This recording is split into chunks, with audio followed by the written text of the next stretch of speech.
Welcome to the Wild Reawakening podcast. Hosts Amy Emanette and Kendall Evans take you on a journey to learn empowerment by accessing your intuition and reawakening your wild self. Remember, this podcast is for entertainment purposes only and does not constitute any medical or legal advice. Make sure to like and follow the Wild Reawakening podcast and stay connected with us at Wild Reawakening on Facebook, Instagram, and YouTube. Visit wildreawakening.com. Join us in building a community of healing and connection. Get started today on your own path to a wild reawakening. Hey everyone, I'm Kendall with Wild Reawakening, and this is our moon forecast for the full moon coming up here in Virgo. I'll pass it over to Amy, and you can give a shout out to yourself, Amy. Hi, I'm Amy. I am an intuitive energy coach and moon circle leader. And we just love to get together to talk about this moon energy that's coming up, especially for this full moon. There's so much happening. So I think that this is really a pivotal point in the year and so much to talk about. And I can't wait to kind of dissect all of the things that are coming in energetically with this moon. Yeah, very interesting stuff kind of going on here. We have it happening at Virgo at that 16-degree mark. And that alone in itself was kind of unique of what I found. We seem to be having a lot of these full moons at that 16 degrees. And in fact, the next full moon that we have is Libra, and we're hitting that 16-degree mark. So, for the people who, you look at your chart and that's aligning with it, you need to just look at that a little bit deeper for you. I'd be aware of that. This one really affects the mutable signs with Gemini, Virgo, Sagittarius, and Pisces. So just be aware of that and how it's working into your chart. Yeah, so this moon is happening March 7th at 4:40 a.m. Pacific Standard Time.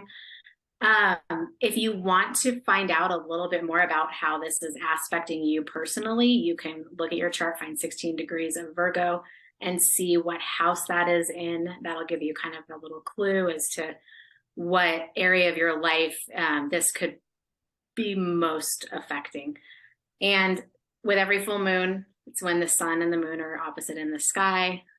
So you always have two energies that are very similar but very different at the same time. Like they have a similar vibe, but they work together in very opposite ways. And Pisces is at the end of the zodiac.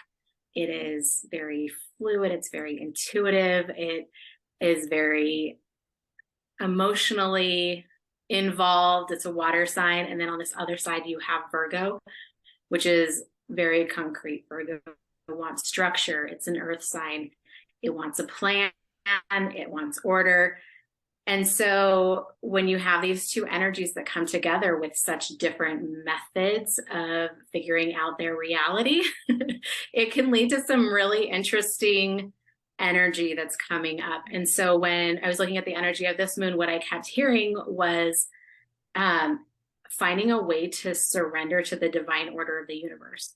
And I think that's really important right now, especially because we have such big, major outer planetary shifts happening this month, which is kind of unique and doesn't happen often. That's going to really propel us into a different energy type, propel us into new ways of being as a collective. It's going to affect you personally as well in their longer transiting energies. And so when we're making big shifts like that, there can be some things that are kind of moving out of the way. There can be some letting go. And so it's really important, I think, right now just to realize that even though you can't see the plan, which is a very Virgo type energy, to want to know the plan, know the steps, know where things are supposed to be, and have it be in this perfect order, that even if you can't see that and you don't have all of the pieces to this puzzle that is being put together, there is a plan in place, and the universe works in such a way that is so perfect and is always working in your best interest to get you from point A to point B and give you the tools and the lessons and the things that you need in order to benefit yourself the most, even if it doesn't feel like it. Mm-hmm. And I think that's a good point. For me, what I was looking at tied a lot into the energy of others and your emotional well-being and really coming into yourself emotionally. And so during this time, we have this positive aspect with Uranus and Taurus, and it's going to kind of lighten the load, right? You might see things that traditionally you might call a crisis or something that might be a little bit scary to you come out, but everything's going to work out. It's not going to be a big deal. That energy is going to help you kind of sneak through and get out of jams so you don't have to really worry about it. But just know that emotions with this full moon are really going to come into play and how you are interacting with others. So you might find that you're aligning yourself with new people. You might find that the people that you're with are kind of aligning and joining in the path that you're going. Or you might see people just step away and break off. And it's not a good or bad thing. I think it's actually more of a good thing, right? People are going to connect and be closer aligned with where they want to go. But you just have to accept that change is happening. And it's for, like Amy said, the best. It's for your benefit. So don't worry about it. Mm-hmm. Yeah, Uranus has been doing this. I mean, it's a 7-year transit, and we're right in the middle of that 7-year transit. And so we've seen how over the last couple of years, a lot of systems that have been in place have started to like show their cracks. And what Uranus is really doing, it's like the game changer planet. And it really does come in to kind of bring in new energy and different perspectives and things that you might not have considered. And it's really revolutionary. And so it's can be a tricky transit, but I'm a Taurus. I really am loving what it has done personally in my life. It's made me look at life in a completely different way. It's shifted a lot of things.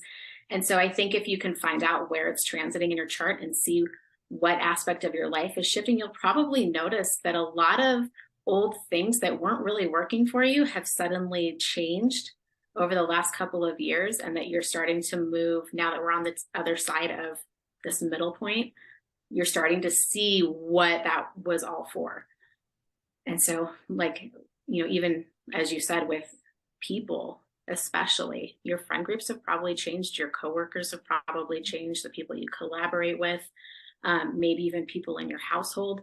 There's just been a lot of energy recently. We've talked about it in several of the videos that are showing us where we've outgrown our old things, people, places, Yep. experiences, and doing a lot of shedding because we're all on this path of leveling up. And we have a big transit that is coming that is really going to emphasize that and probably give you an aha moment as to how much you have grown and come into yourself and come home to yourself as well. And that is Jupiter and Chiron. And we talked a little bit about this last time, but Jupiter and Chiron are coming conjunct in Aries. And Chiron is the wounded healer, and Jupiter amplifies everything that it comes in contact with. It's a really wonderful, bold, beautiful energy. But when it's coming in conjunct with Chiron, with the way those two cycle, this only happens about every 12 years. It's been 12 years since we've had a Jupiter-Chiron conjunction. So it's a big deal, and it's really going to show us kind of how we've graduated. Mm-hmm. We're leveling up to a new level of experience. If you've been doing the work, you're going to see that all of this spiritual work, inner growth, it's going to come back, and you're going to have this reflection, and you're going to have this moment where you see how far you've come over the last several years, which I think is really amazing. I do too. That is definitely something that's exciting with the energy that's coming up. Because we're in kind of this weird shifting time period in our lives. And so actually being, that's almost like a gift is how I would look at it. It's a gift for you to see the growth and the success that you've had and are continuing to have. So I think it's wonderful energy. Oh, I love it. Yeah. And even with the people that I work with, I've seen this evolution happening with them, which has been so amazing. And I can like see just a shift in this for a lot of people. They've gone from feeling like they're at a dead end and they can't get through the tunnel. And I'm hearing a little bit of that more lately now too, because of the energy that we've been in. We've kind of been stuck in a tunnel and we're not sure where it's going. And there's some anxiety that comes up with that. But overall, with all of these people that I've worked with, when they look back at where they were when they started, 3 years ago or so, it's amazing. Yeah. Just the shifts and the confidence level and the clarity that has come in for them. And it's beautiful. Like it really is. We've had some intense, but really beautifully transformative energy lately. Yeah. No, I mean, that's a good point because I feel like that's been the question I've been asked a lot for my tarot readings lately. And in fact, I just had someone reach out to me today and they've done all this great stuff. Like they've built a company and it's just like they're kind of in those final steps, but they're really bogged down in that they don't feel like it's successful yet, right? Even though they've made all these steps. And so it's interesting that that's kind of the energy people are trying to push themselves out of, is that feeling of not being successful, even though if you take a step back and look at it, you've done huge life-changing things. And so I think that's an important thing to look at during this full moon is look at all the successes that you've had, realize the change that you've gone through in this time. It's huge. Oh yeah. And I think this energy, especially with the Virgo, we have this Virgo moon. Virgo is out of all of the signs in the zodiac, I feel like they are the most critical of themselves and they have this very specific need to be perfectionists. And so they'll have this high level of what they consider to be success or what they consider to be a measure of how much they've accomplished or how good they are, or, and it's good to have that awareness about yourself, that you have high ideals and high expectations for yourself. But Pisces comes in and kind of offers you a chance to give yourself a little more grace and realize like you may not be where you think that you should be, and you may not be at the level that you expected to be at this point, but there's still so much growth that has happened and so much change that has happened that you really need to take a moment and give yourself like some praise and some recognition for all that you have done, because the journey never ends, really. Mm-hmm. I mean, never reach a final point where you go, oh, No. I made it. It's like climbing stairs, or climbing up floors of a tower. You reach new heights and then you see, oh gosh, now I could do this. Mm-hmm. And so if you're always constantly like looking for that next thing and not appreciating where you've landed or how far you've come, you're kind of missing a big part of that experience of being a human. Yeah, totally. What else do we have happening aspect wise? I feel like I'm missing one of them. Oh, so we do have Mars is in Gemini still. Okay. And Mars has been in Gemini for almost 7 months now, it's usually a month and a half. So we're going on this extended journey with Mars in Gemini. And Mars being in Gemini makes a square to both the sun and the moon in this. Mm-hmm. And a square is a tense energy. And Mars being in Gemini, Gemini is all about communication. It's ruled by Mercury. Virgo also has Mercury as a ruler. And then you have Pisces, where everything's kind of a little hazy and unclear. Mm-hmm. I love Pisces, but they exist on a different level of You really do. reality. And so you have this square happening between both the sun and the moon. And so it's going to, communication can be a little difficult, or at least the mental thought process. It might not be as clear as you want it to be. There might be an inability to make some decisions. And that can be frustrating, and that can kind of cause some tension between you, between other people, a little bit of frustration. Just keep in mind that the moon is a 3-day energy. So it could last for a few days and cause some kind of miscommunication or frustration in your communications, but it's going to dissipate, and then you'll have kind of a clear perspective on what it is that you're trying to make decisions on, or what you're trying to say, or how you're, speaking to other people. Okay, that's a good warning though, because if something like that comes up, then you can be aware, okay, this is what it is. It's going to go away in about 3 days. Just chill out. It'll all right itself. And so we also have kind of the last little piece, just as a reminder, we have Pluto. It's really on the cusp of changing signs from Capricorn into Aquarius on March 23rd. And so just remember, this is another one of those, life, first time in our lives event. So just be aware that there's quite a bit of energy shifting. It's coming up. You might be feeling it. And really the best thing you can do is just go with the flow, because the universe has your back. So you just have to let it flow through you and keep focused on where you want to go. And make sure that you're letting go of the emotions and doing any kind of healing that you need to in that aspect during this time. Amy, any final thoughts? Yeah, you kind of touched on it. Just, you don't need to know the answers. You're a spiritual being having a human experience. You're not going to have a clear pathway at all times. Yeah. You're not going to have all the pieces. It's not going to be a checklist of this is what you do to get from point A to point B.